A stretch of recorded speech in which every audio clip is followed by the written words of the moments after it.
다메섹 도상에서 주님을 만나 간증한 후에 바울은 이제 아그리빠 왕을 향하여 이렇게 말을 시작합니다. 19절 20절 말씀인데요.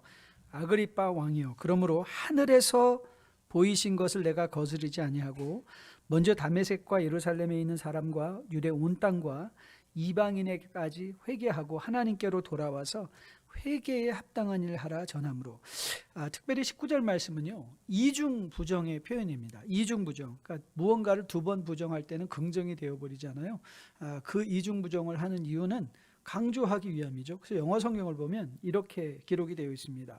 I was not disobedient to the heavenly vision. 이거 simply 우리가 글자도 또 종이도 잉크도 절약하면서 I was obedient 이렇게 말하면 좋은데 I was not disobedient. 이중 부정을 함으로 긍정을 하면서 그가 지금 하고 있는 모든 일들은 바로 heavenly vision, 하나님께서 주신 메시지, 인생의 비전 때문이다. 그렇게 말하고 있는 것이죠. 그렇게 우리는 뭘 결론을 낼 수 있는가 하면 바울은 지금 단순히 자기의 안전을 위하여 변론하고 있는 것이 아니라 죽음에서 다시 살아나신 예수님으로부터 받은 사명, 그 소명에 순종하고 있다는 사실입니다. 이런 차원에서 26장의 변론은 바울의 개인적인 이야기 수만은 없습니다. 아니, 바울은 자신의 개인적인 경험을 동반해서 뭘 하고 있는가 하면 이 기독교의 아주 기본된 진리들을 설명하고 있는 내용인 것을 보게 됩니다. 아주 정교하게 유대교와 기독교의 관계를 서로 설명하며 그 가운데 우리가 진정 믿는다는 것에 무엇인가를 보게 하는 것이죠. 이런 각도에서 우리가 가장 먼저 살펴보려는 것은 진정한 믿음이란 도대체 무엇이라는 거예요. 여러분, 우리가 이 질문은 여러분과 저에게 너무 중요한 질문입니다. 왜냐하면 이 세상의 많은 경우 열심히 잘못 사는 것만큼 불행한 일이 없습니다. 열심히 살면 살수록 잘못된 삶을 산다면 그건 불행인 것이죠. 이거는 믿음 생활과 별로 다르지 않습니다. 열심히 잘못 믿는 것만큼 애석하고 비극적인 게 없습니다. 그렇기에 믿음 생활은 항상 이 믿음의 내용에 대해서 우리는 관심을 가져야 돼요. 내가 믿고 있는 이 믿음의 내용이 합당한 하나님이 말씀하시는 믿음인가를 늘 확인하는 작업을 거치지 않는다면 우리는 자칫 잘못하다가 열심히 잘못 믿어서 우리가 뜻하지 않은 곳에서 주님을 만날 수 있게 된다는 사실입니다. 그렇기에 오늘은 여러분과 저에게 얼마나 축복된 날인지 모릅니다. 왜냐하면 다시 한번 우리 믿음을 돌이켜보며 오늘 성경이 우리에게 말하고자 하는 참다운 믿음의 내용들을 점검할 수 있는 복된 날이기 때문에 그렇습니다. 금요 예배 시간에 우리는 예수님 공부를 시작했습니다. 그리고 그 예수님 공부를 2주 전에 시작하면서 출발점으로 삼았던 구절은 요한복음 14장 6절 말씀입니다. 요한복음에 보면 주님께서 직접적으로 나는 I am 이라는 이 말씀을 가지고 당신을 설명하시는 장면이 있는데 그 7개 구절 중에 아마도 가장 유명한 구절 하나 되라면 14장 6절 말씀일 것입니다. 거기서 주님은 말씀하시죠. 나는 길이요 진리요 생명이니 나로 말미암지 않고는 아버지께로 올 자가 없다. 오늘 여기서 주님께서 길이라고 말씀하셨을 진리라고 말씀하셨을 때 이 길은 단지 유대인만의 길일 수가 없고 단지 유대인들만의 진리일 수도 없고 단지 교회 기독교인들에게만 길일 수 없고 진리일 수 없는 것입니다. 왜냐하면 진리란 시대와 지역 그리고 종족을 초월하는 것이기 때문에 그렇죠. 그래서 이 진리는 누구나 할 것 없이 어디에 사는 것 상관없이 다 받아들여야 하는 내용인 것, 그 길인 것을 보고 있습니다. 그래서 바울이 선언한 거죠. 먼저 다메섹과, 여기서 바울이 먼저 다메섹이라고 한 것은 다메섹이 다른 데보다 중요하기 때문이 아니죠. 그가 다메섹으로 가는 동안에 예수님을 만나 하나님의 새로운 주의 백성으로 이방을 향한 사도로 거듭나 소명을 받았을 때 그 처음 출발지가 어디예요? 다메섹입니다. 그렇기에 여러분 이거는 우리가 깊이 들어가지는 않지만 우리의 믿음 생활에 시사하는 바가 많이 크거든요. 우리가 구원을 받았으면 바로 그 자리가 이제 무슨 자리예요? 주님의 소명과 사명을, 나는 너무 아직도 모르는 게 많아요. 아직도 할 수 없는 게 많아요. 아니, 그건 잘못된 변명입니다. 나는 이제 기다렸다가 캄보디아 가서 아프리카 가서 복음 전할게. 아닙니다. 오늘 바울이 뭐라고 말하죠? 다메섹부터 시작해서 예루살렘과 유대 온 땅과 이방인에까지 간다. 이건 바로 주님께서 사도행전 18장에서 1장 8절에서 말씀하신 예루살렘과 유다와 사마리아 땅끝과 그 말에 일맥상통하는 거죠. 여러분의 예루살렘은 어딘 줄 아십니까? 여러분의 다메섹은 어딘 줄 아십니까? 예, 여러분이 발 딛고 서 있는 그 가정, 그 사업체, 그 직장이 여러분의 다메섹입니다. 주님의 일은, 주님의 소명은 결단코 미룰 수가 없죠. 바로 내가 처한 그 자리부터 출발하는 것입니다. 바울이 말하는 건, 내가 이렇게 전하는 건 기독교의 복음이 진리이기 때문이라 이 말이에요. 이 길로 들어서지 않고는 구원이 없는 것이다. 그런데 바울은 유대인들을 향하여 말하기를 이 진리의 말씀, 복음을 오해했기 때문에 내가 정죄당하고 있다라고 변명하고 있는 것을 보게 됩니다. 그 변증 가운데 바울은 복음의 참된 의미를 이렇게 설명합니다. 회개하고 하나님께로 돌아와서 회개에 합당한 일을 하라 그래요. 회개라는 말이 회개하고 회개에 합당한 일을 하라라는 말로 2번 나와 있죠. 근데 사실 여러분, 이거는 같은 말을 여러 번 반복하는 것과 다를 바가 없습니다. 헬라어의 회개라는 말은, 메타노이아라는 말은 return to original point거든요. 돌아오는 거거든요.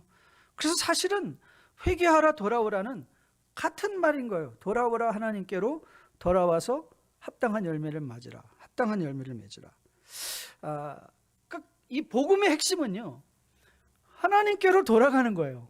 그래서 요한복음 14장도 마찬가지잖아요. 내가 길이요 진리요 생명이니 나를 통하지 않고는 누구에게로? 아버지께로 돌아올 자가 없다. 아버지께로 돌아가는 것. 그래서 복음의 핵심, 믿음의 핵심은 뭐냐면, 여러분이 하루를 이 세상에다 살면 살수록 우리는 어디로 더 가까이 가 있어야 되는 거예요? 하나님께로 돌아가는 거래요. 자, 그러면 이 말은 참 좋은데, 근데 여러분, 하나님이 어디 계시기 때문에, 어디 계시기에 여러분이 돌아갈 수 있을까요? 아니, 여러분이 예루살렘에 이제 다 짐 싸들고 나는 하나님께 간다 그래가지고 그 통곡의 벽 밑에 가서 텐트 치고 거기 살면 Is God there? 한국 사람이 제일 좋아하는, 자, 오늘도 나는 하나님 찾으러 계룡산 들어간다. 거기에 하나님이 계실까요? 도대체 하나님이 어디 계시기 때문에 우리는 하나님께 돌아갈 수 있는 것일까요? 여러분, 오늘 바울은 이 문제를 본문에서 해결하는 거예요. 하나님께 돌아간다는 것, 회개한다는 것의 정확한 의미가 뭐냐? 오늘 바울은 이렇게 말하고 있어요. 회개에 합당한 일을 해라. 회개에 합당한 열매를 맺으라. 그 말을 해주고 있는 거예요. 여러분, 하나님께 돌아간다는 것이 심정적이거나 혹은 추상적인 abstract하거나 metaphysical, 그러니까 우리가 보는 현상을 뛰어넘는 초월적인 의미에서 하나님께 돌아가는 것이 그 의미라면, 초월적인 내용이 우리의 삶으로 끌어내려졌을 때는 무슨 의미를 갖고 있는가? 하나님의 회개에 합당한 일을 하는 게 하나님께 돌아간다는 거예요. 합당한 일을 하는 것, 하나님의 합당한 일을 하는 것. 그렇기에 여러분, 이 믿음과 행위는요, 이게 두 가지가 아닌 거예요. 이게 한 동전의 이면과도 같아요. 한 개인 것이죠. 믿음과 행위는 결코 분리될 수 없는 것. 믿는다는 것, 하나님께 돌아간다는 것, 내 삶 속에 그 회개에 분명한 합당한 열매가 열리는 것. 그러면 이제 우리 이런 질문이 생긴 거잖아요. 도대체 회개에 합당한 열매는 또 뭘까? 하나님께 돌아가는 것이 회개에 합당한 열매를 맺는 것일진데, 회개에 합당한 열매가 뭘까? 단도직입적으로 여러분에게 답을 드리고 그 답을 설명해 드릴게요. 하나님께로 돌아간다, 회개에 합당한 열매를 맺는다는 것은 매일의 삶 가운데 내 인생의 주인이 하나님이신 것을, 예수님인 것을 고백하는 거예요. The Lordship of Christ. 그리스도의 주권을 고백하면 그 고백과 더불어 우리 인생의 회개에 합당한 일들을 하게 되죠. 제가 증명해 드릴게요. 오늘 바울을 보면, 자, 여러분이 한번 상상해 보세요. 바울을 오늘 이렇게 바울처럼 행동하게 했던 동기가 뭘까? 바울의 행위의 동기가 뭘까? 여러분, 예수님이 주인 되셨기 때문에 그가 이렇게 행동하고 있는 것이죠. 충분히 바울은 저는 믿기로 이 길을 피할 수 있었다고 생각합니다. 32절인데요. 32절에 아그리빠가 뭐라고 말하죠? 베스도에게 이르되 이 사람이 만일 가이사에 상소하지 아니하였다라면 석방될 수 있을 뻔하였나이다 그랬어요. 여러분, 바울은 상당히 똑똑한 사람입니다. 근데 바울이 이 사실을 몰랐을까요? 바울이 이 사실을 몰랐기 때문에 여러분 지금 이 법정에 서 있다고 생각하고 계십니까? 여러분, 이 사건은 사도행전 20장의 연장선상에서 이해되는 사건입니다. 사도행전 20장을 혹시 여러분이 기억하시면 거기에 어떤 일이 일어났죠? 바울의 주변에 있는 모든 사람들이 예루살렘에 절대 가지 말라. 예루살렘에 가면 너 이제 끝장난다. 그 경고들이 여기저기에서 다 들려왔습니다. 근데 여러분, 그 메시지를 그들은 성령이 우리에게 말씀하셨는데 너 예루살렘에 가면 잡힌다라고 말했던 메시지인데, 여러분 그걸 바울이 몰랐나요? 바울이 몰랐나요? 아닙니다. 바울이 가장 먼저 알고 있었을 거라고 저는 생각해요. 왜냐하면 성령이 나타나셔서 바울에게 이렇게 말씀하셨거든요. 사도행전 20장 23절입니다. 오직 성령이 각성에서 내게 증언하여 결박과 환난이 나를 기다린다. 이게 어디예요? 예루살렘에서 일어날 일이에요. 그러니까 바울이 알고 있었나요? 모르고 있었나요? 그런데 바울은 그럼 알았는데 왜 가냐? 왜 가냐? 간단합니다. 24절, 사도행전 20장 24절이 우리에게 그 질문에 답을 해주고 있는데요. 들어보실래요? 내가 달려갈 길과 주 예수께 받은 사명 곧 하나님의 은혜의 복음을 증언하는 일을 마치려 하면은 나의 생명조차 조금도 귀한 것으로 여기지 아니하노라.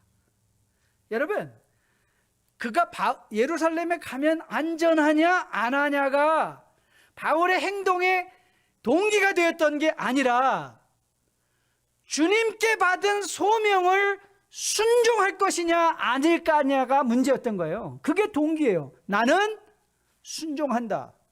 예루살렘에 힘들고 어려운 일이 있다는 것 나도 안다. 여러분, 오늘 바울이 로마에 가려는 이유 또한 다르지 않습니다. 여러분, 바울이 I believe in Caesar. 나는 시저의 공의로움을 믿습니다. 나는 시저에 가면 내 억울함이 다 풀리고 나는 풀려나서 이제는 자유한 몸이 될 것입니다 라고 믿었기 때문에 그가 시저 앞에 가고 싶다고 했나요? 아닙니다. 그가 시저 앞에 가고 싶었던 이유는 사도행전 23장 11절에서 주님의 명령 때문이었죠. 뭐라고 명령받았죠? 그날 밤에 주께서 바울 곁에 서서 이르시되 담대하라. 내가 예루살렘에서 나의 일을 증언한 것 같이 어디에서도? 로마에서도 증언하여야 하리라. 여러분, 이제 보이십니까? 바울은요, 그의 삶의 미래의 결정을 하는 데 있어서 요거 가면 내가 이익 볼겠지, 여기 가면 안전하겠지, 요거 하면 돈 벌겠지가 아니라 하나님이 나에게 뭘 원하시나, 이게 동기였던 거예요. 하나님이 내게 뭘 원하시나, 하나님이 내게 뭘 원하시나. 즉 바울은 자신의 삶의 결정함에 있어서 매사에 주님의 주권, 주님의 주님 되심, 주님의 뜻, 이걸 먼저 생각했던 거예요. 여러분, 이것이 회개에 합당한 행위입니다. 이것이 회개에 합당한 열매이기도 합니다. 그리고 저는 여러분과 저를 위하여 기도합니다.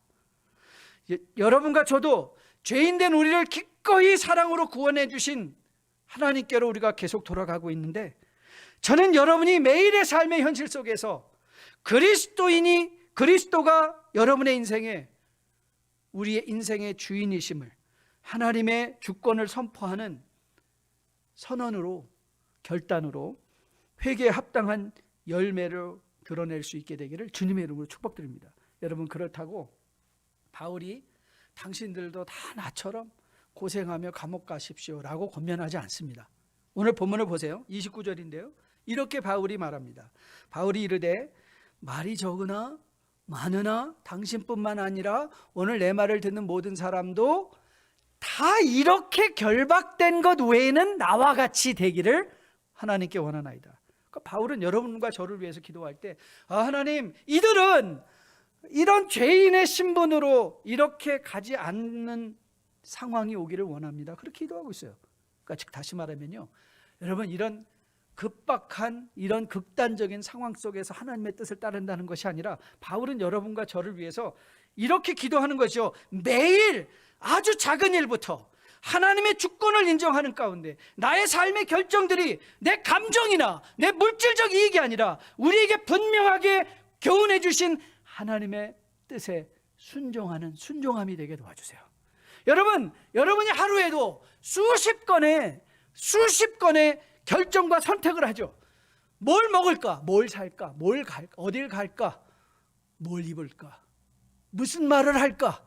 그런데 여러분, 그때마다 회개에 합당한 일을 하는 사람들은 이 생각을 하는 거예요. 지금 내 감정의 주인이 하나님이신데, 지금 내 언어의 주인이 하나님이신데, 오늘 내 인생의 주인이 하나님이신데, 아버지, 이거 가져도 돼요? 이거 해도 돼요? 이 말 해도 돼요? 그걸 물어보는 거예요. 그리고 내가 아무리 하고 싶어도, 아무리 세상이 봐라, 이거 하면 대박 난다 할지라도 주님이 아니야 하면 아닌 거예요. 그것이 회개에 합당한 열매인 거예요. 그렇기에 이 회개에 합당한 행위라는 건, 진정한 믿음의 내용이라는 건 매일의 삶의 현장 속에서 주님이 우리를 향하여 가지고 계신 바 그 선하시고 온전하시고 기뻐하신 뜻, 그것을 이루어내며 사는 것이죠. 그렇게 우리는 이 로마서 12장 1절 2절 말씀을 언급하지 않을 수가 없어요. 왜냐하면 로마서 12장 1절 2절은요, 우리가 구원받은 백성들의 삶이 어떻게 살아야 될 것인가 원론적인 총론적으로 우리에게 주는 말씀이기 때문에 그래요. 그 구원받은 백성, 회개에 합당한 열매를 맺는 사람들은 뭐 어떤 사람이냐? 이렇게 말하고 있습니다. 자, 로마서 12장 1절인데요. 그러므로 형제들아, 내가 하나님의 모든 자비하심으로 너희를 권하노니 너의 마음을 하나님이 기뻐하시는 거룩한 산채물로 드리라. 가 아니라 너희 몸이에요. 너희 몸이죠. 이렇게 말하죠. 하나님, 제 마음 아시죠? 그럼 하나님이 이렇게 말씀해요. 글쎄, 내 몸을 보니까 내 마음을 모르겠는데, 내 몸을 보니까 내 마음을 모르겠다. 여러분, 우리의 마음은요, 우리의 몸으로 드러나는 거예요. 우리의 몸으로 드러나는 게 우리의 마음입니다. 그래서 저 금요일 날도 잠시 나눴는데, 이 커뮤니케이션, 대화를 할 때, 여러분, 대화는 시각적 요소, 청각적 요소, 언어적 요소가 있는데요. 시각적 요소, 그러니까 언어적 요소가 대화, 이 메라비엔이라는 UCLA 교수가 이 커뮤니케이션 티어리에서 말한 내용인데요. 사람은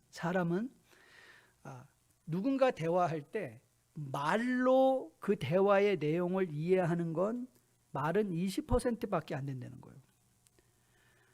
55%는 제스처. 내가 어떤 몸의 모습을 갖고 있는가. 그러니까 사람은 여러분의 말을 알아듣는데 먼저 눈으로 알아듣고요. 그 다음에 목소리의 톤. 그게 35%래요. 시각적인 거, 청각적인 거. 그래서 여러분들이 자녀들한테 나는 뭐 자녀들이 잔소리한 적 없어요. 말은 안 했겠죠. 근데 여러분 그거 아세요? 여러분의 몸은 이미 얘기하고 있다니까요. 여러분의 목소리는 이미 얘기하고 있다니까요. 무슨 뜻이죠? 우리의 마음은 몸인 거예요.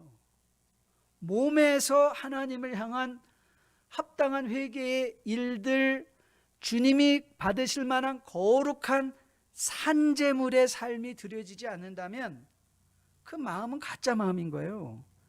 착각인 거예요. 미가 선지자가 미가서에서 이렇게 말합니다. 자, 1절의 맥락을 잘 이해해 보세요. 로마서 12장의 1절의 맥락은 너의 몸을 하나님이 기뻐하시는 산제물로 드리라는 것이 맥락인데요. 자, 이제 미가서 6장 6절로 8절까지 말씀을 한번 잘 비교하면서 그 맥락을 비교하면서 들어보십시오. 내가 무엇을 가지고 여호와 앞에 나아가며 높으신 하나님께 경배할까? 내가 번제물로 1년 된 송아지를 가지고 그 앞에 나갈까? 여호와께서 천천의 순양이나 만만의 강물 같은 기름을 기뻐하실까? 내 허물을 위하여 내 마다들을 내 영혼을 죄로 말미암아 내 몸의 열매를 드릴까? 사람아, 주께서 선한 것이 무엇임을 내게 보이셨나니, 같이 읽습니다. 여호와께서 내게 구하시는 것은 오직 정의를 행하며 인자를 사랑하며 겸손하게 내 하나님과 함께 동행하는 것이 아니냐. 동행하는 것이 아니냐. 여러분, 우리의 몸은요, 우리가 회개에 합당한 열매를 맺는다는 건요, 우리가 진정한 믿음을 갖는다는 것은요, 우리의 몸 안에 하나님의 정의와 하나님의 인자와 하나님의 겸손하심, 하나님이 겸손하시다고요? 예, 그리스도께서 자신을 비워 인간과 인간의 형체를 입으시고 이 땅에 오신 그 그리스도의 겸손함으로 하나님과 동행하는 거예요. 그것이 회개에 합당한 열매인 것이죠. 오늘 지금 바울이 하고 있는 일은 복음으로 정의를 행하고 있는 거예요. 복음으로 하나님의 인자를 선언하고 있는 거예요. 그가 겸손함으로 그 말을 듣고 있는 사람들에게 권면하는 거예요. 여러분, 본문 29절이죠.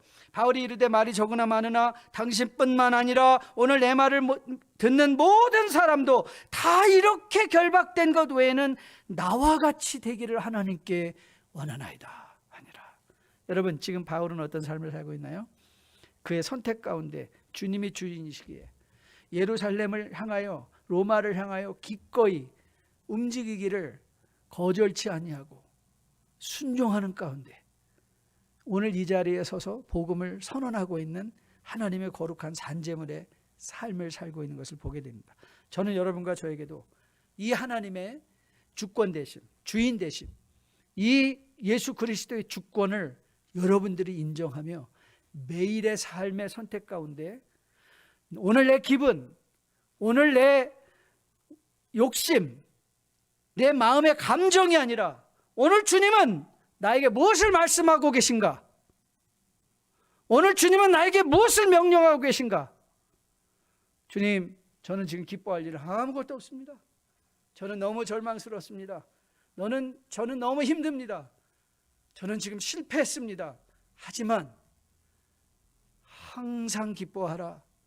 주 안에서 명하노니 항상 기뻐하라 하신 그 명령에 순종하여 기쁨을 선언하겠습니다. 이게 회개에 합당한 열매인 겁니다. 그리고 저는 여러분이 매일의 삶에 이 회개에 합당한 열매로서 하나님의 예수 그리스도의 주인 되심이 여러분의 몸을 통하여 열매로 드러날 수 있게 되기를, 그래서 많은 사람들이 우리 안에서 일하고 계신 하나님을 볼 수 있게 되기를 주님의 이름으로 축복드립니다. 두 번째, 오늘 중요한 또 구절이 하나 있습니다. 자, 오늘 22절 말씀이 21절부터 한번 읽어보겠습니다. 21절과 22절인데요. 자, 유대인들이 성전에서 나를 잡아 죽이고자 하였으나 하나님의 도우심을 받아 내가 오늘까지 서서 높고 낮은 사람들 앞에서 증언하는 것은 선지자들과 모세가 반드시 되리라고 말한 것밖에 없으니. 자, 오늘 우리가 이 구절에서 제일 중요한 건 뭐냐면 하나님의 도우심을 받았다는 거예요. 그래서 지금 바울은 뭐라고 고백하죠? 하나님의 도우심을 받아서 여기까지 있습니다. 그 고백을 하는 것이죠. 이 개념은요, 이제 앞으로 이게 너무 중요하기 때문에 사도행전을 강론하면서 계속 이 문제를 여러분과 함께 다루고 묵상할 거예요. 여러분, 우리가 성경을 공부할 때 성경을 공부한다는 것의 의미는 뭐냐? 성경을 더 많이 알아간다라는 것의 의미가 뭐냐? 그래서 성경에서 뭐 몇 장 몇 절을 보면 무슨 말을 했다가 아니라 성경의 문자적인 내용을 알아야만 하는 이유는 그 문자 속에서 우리에게 보여진 하나님의 일하시는 것을 알아가는 거예요. 하나님이 어떻게 일하시나? 여러분에게 자주 이 믿음의 내용에 대해서 설명하면서 내가 믿음이 있다는 것과 믿음이 없다는 것이 무슨 차이가 있는가? 그랬을 때 믿음이 있다는 것은 우리의 기대감이 관리되는 것이다 라고 말씀드렸어요. 믿음이 있으면 우리의 기대감이 관리가 되는 것이죠. 여러분 기억하시죠? 세상은요 이미와 아직에 낀 세대를 우리가 살고 있는 거예요. 그렇죠? 우리가 살아가고 있는 시대는 그래서 하나님의 것이 있는가 하면 가이사의 것이 있어요. 가이사의 것이 있어요. 여러분 가라지가 있는가 하면 알곡이 있는 시대에 우리가 살고 있어요. 가라지가 있고 알곡이 있다는 것이죠. 그런데 여러분 주인이 나가서 씨를 뿌리고 들어왔는데 그 다음날 나갔더니 가라지가 너무 많이 있어요. 그랬더니 주인이 뭐라고 말씀하셨죠? 종들이 나와서 주인님 가서 가라지를 다 뽑아버릴까요? 그랬더니 뭐라고 말씀하셨어요? 아니다, 가만 내버려 둬라.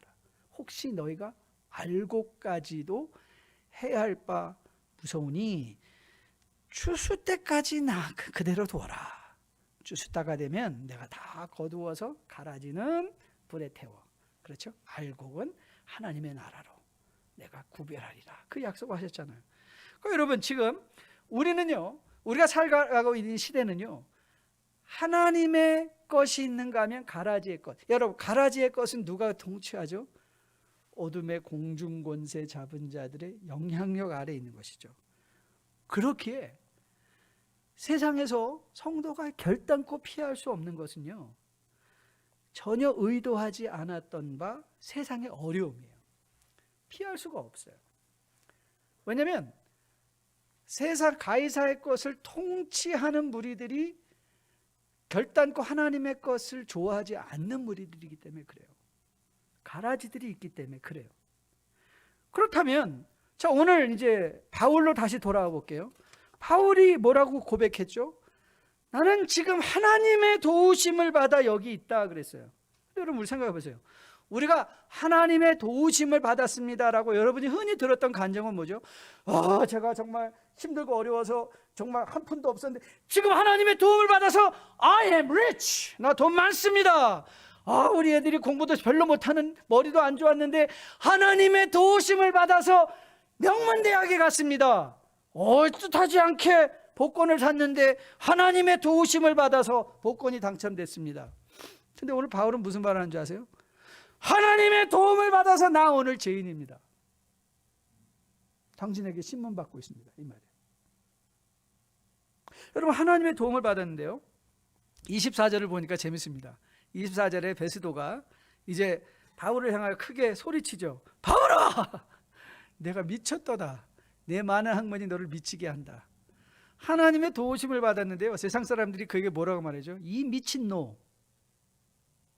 다 들으셨죠? 미친놈. 그냥 직접 얘기해 드릴게요. 헷갈리지 않게. 미친놈. 미친놈 소리 듣고 있는 거예요. 하나님의 도움을 받았는데. 여러분 그렇다고 바울이 여기서 실망하고 주눅 들어서 주저하고 있나요? 아니에요. 29절에서 오히려 선언하죠. 오늘 내 말을 듣는 모든 사람도 다 이렇게 결박된 것 외에는, 그들의 믿음이 아직 그 수준이 안 갔기 때문에 그랬겠죠. 이렇게 결박된 것 외에는 나와 같이 되기를 하나님께 원하나이다 선언하고 있어요. 여러분 우리가 가장 다루기 힘든 감정 중에 하나가 뭔지 아세요? 우리가 가장 다루기 힘든 감정 중에 하나가 섭섭함이에요. 섭섭함. 이게 너무 다루기가 힘들기 때문에 한국교회에서는 완전히 이 섭섭을 그냥 감정으로 여기지 않아요. 섭섭, 마귀까지 우리는 마귀라고까지 이 섭섭함. 저는 목회 여정 30년 이상 중에 가슴 아프게도 너무 많은 사람들이 하나님께 섭섭한 마음이 들어 믿음 생활을 성숙을 중단한 사람들을 많이 보았습니다.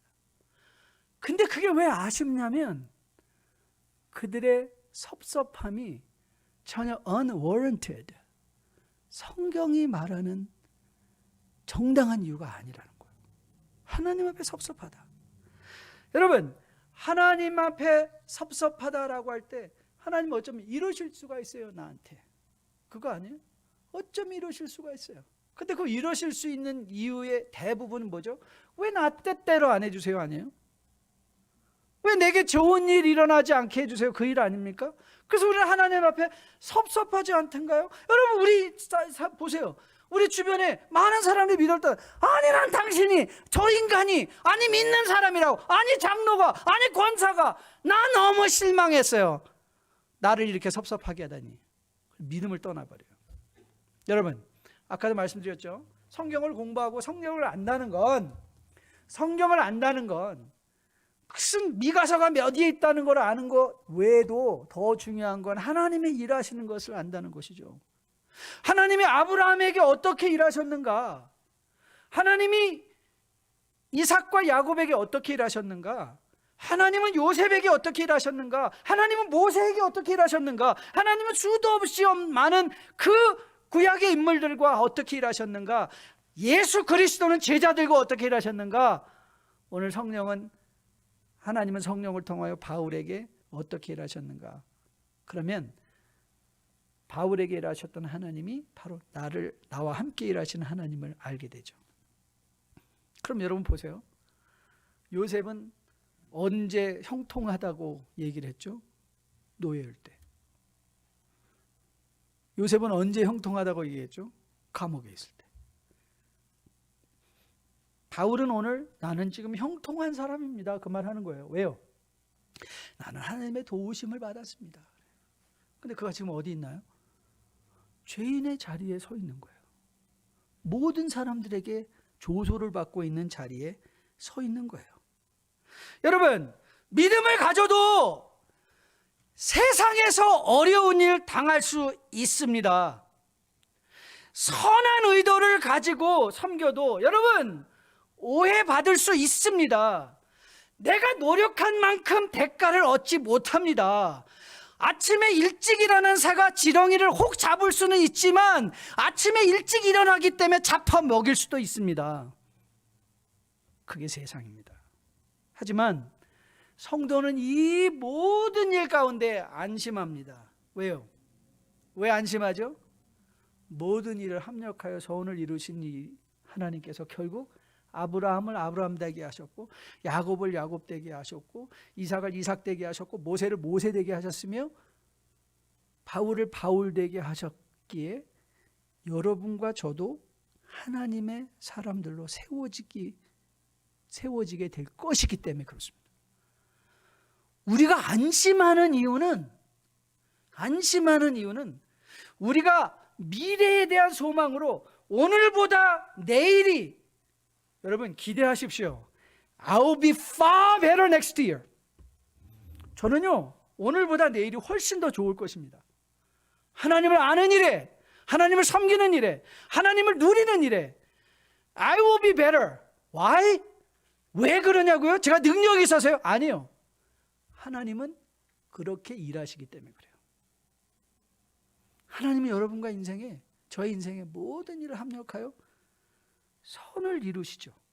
그래서 여러분 우리가 당당한 이유가 뭔지 아세요? 은행 어카운트가 뺑뺑하기 때문에요. 직장이 결단코 이 직장을 통해서 증권 투자했기 때문에 돈이 많아졌기 때문에 아니에요. 우리가 당당하고 감사하고 여유를 부를 수 있는 유일한 이유는 무엇 때문이냐? 우리 가운데 지금도 일하고 계신 하나님 때문에 그런 거예요. 하나님. 어제 저녁에 두런두런 우리 아내와 얘기하다가 갑자기 우리가 지난 시간을 돌아보며 여보 우리 정말 부자지. 그러고 보니까 정말 부자예요. 우리가 사는 집이 정말 저택이지. 아니에요. 우리 집 제가 I have a second home. 이거는 지금 사는 집은 그냥 저희 사는 집이고요. 제 집이 또 하나 있어요. Mansion in the house of God.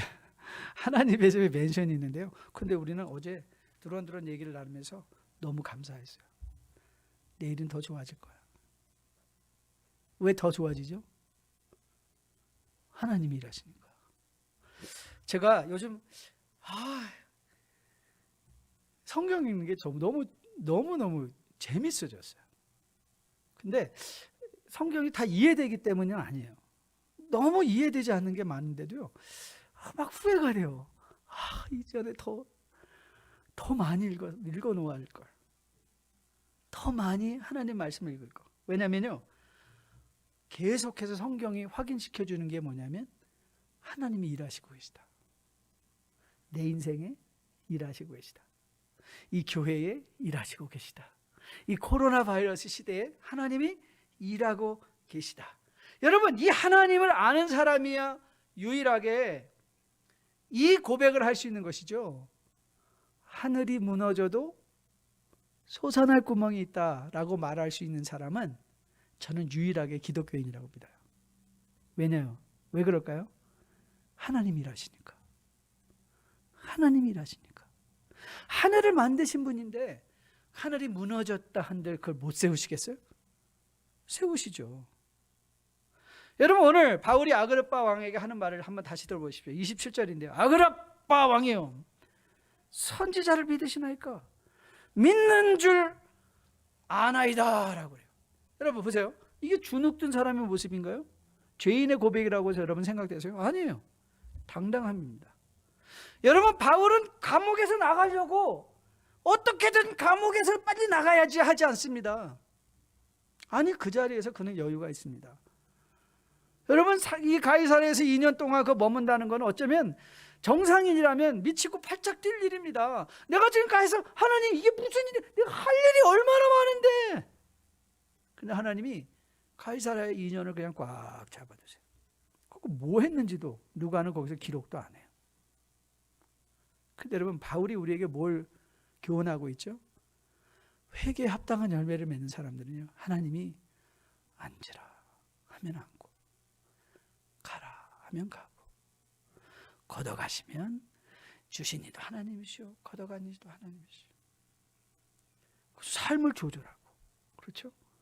적게 먹고 적게 쓰면 남는 것으로 이웃에게 한 끼를 베풀 수 있고 시간을 보낼 수 있는, 그렇죠? 함께 즐거워할 수 있는.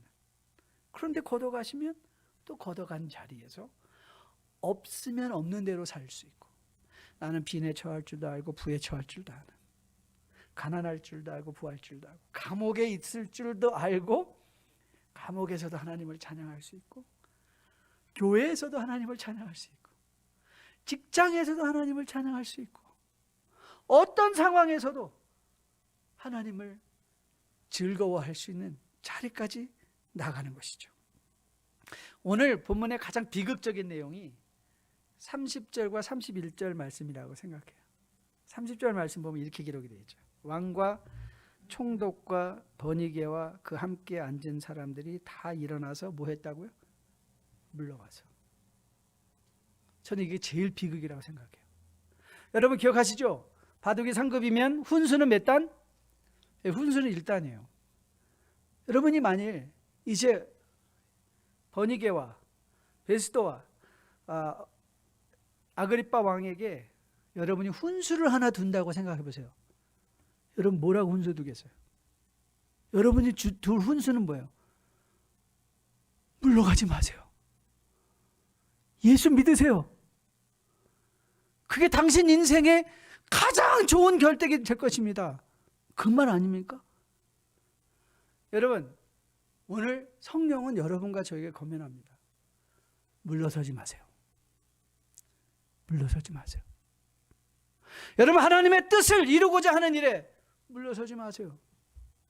세상이 여러분을 섭섭하게 할 때 그 섭섭한 것으로 가지고 그것이 하나님 나라의 전부인 것처럼 생각하지 마세요.